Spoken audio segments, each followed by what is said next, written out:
So today we're discussing one of the greatest achievements in all of the history of physics, Newton's law of gravity. We'll talk a little bit about how it affects satellite motion as well. So we're going to back up a little bit. Galileo Galilei, we've talked about him before. In fact, you've seen this slide before. He was really known for a number of big scientific breakthroughs. Remember, he studied the work of Copernicus, the notion that the sun is the center of the universe and the rotating bodies rotate around the sun. When he described or explained the Copernican theory, he was accused of heresy. He was put under house arrest, not allowed to leave his home. The good news was he was so respected that he wasn't tortured and killed for his heresy. At that time, that was a common punishment for someone accused of heresy. So we talked a lot about Galileo. Tycho Brahe was a contemporary of Galileo. He was just an amazing observer, and he spent so much time looking at the motion of heavenly bodies and studying them and measuring them and keeping track of these motions of planets and stars.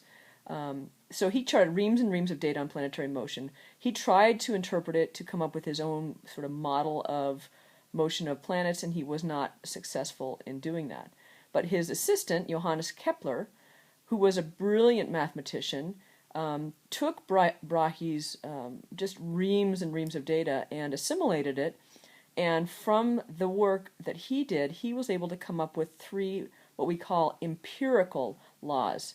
Empirical in that he's just taking data and finding a pattern that he's recognizing the data, not trying to describe why it's happening or how it's happening, just that it is happening. So he took all this data of Brahe's, of the planetary motion, and he came up with three laws that seemed to be true. And he didn't try to explain why, but he showed what they are, and they are these. We'll talk more about these in a few days. The first one was that the planets orbit the sun in a non-circular orbit with the sun slightly off-center.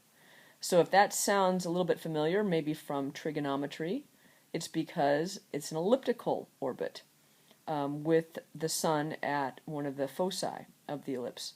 When the Earth gets closer to the sun, it seems to go faster.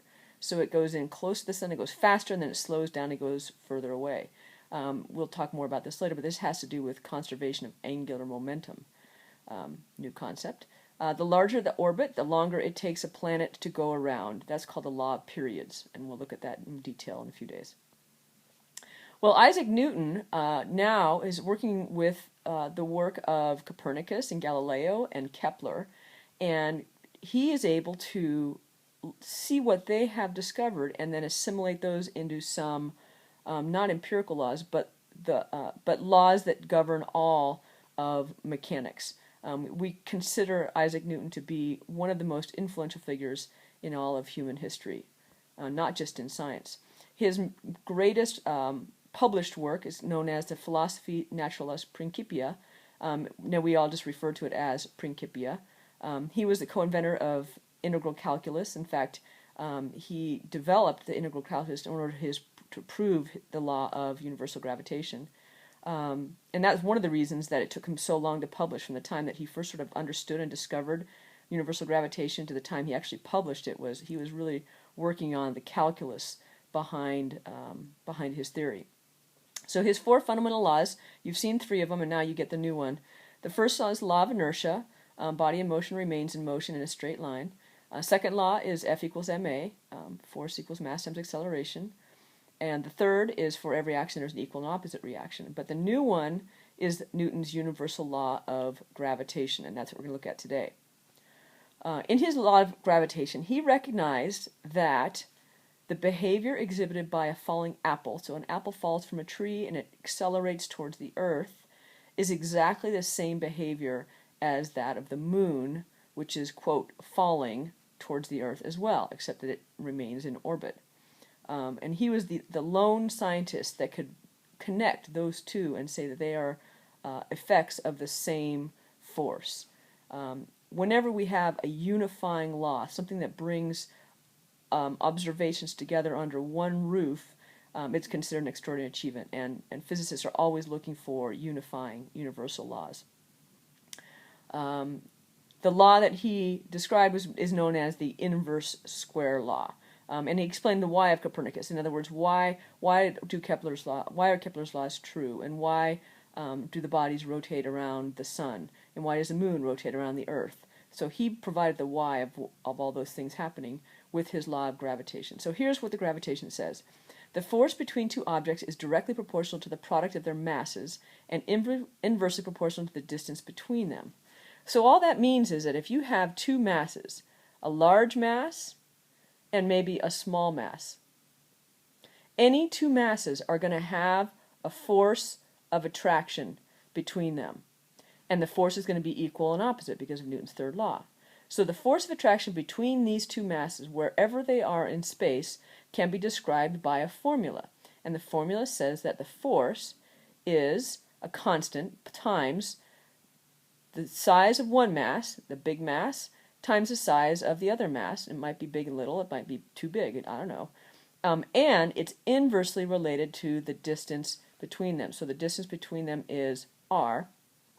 Then the force is proportional to, I shouldn't say is equal to, is proportional to the product of their masses. So if you have a really big mass, you're going to have a bigger force. If you have really little mass, you're going to have a small force. So if you have two students sitting in a classroom pretty close together, there's actually a force of attraction between them.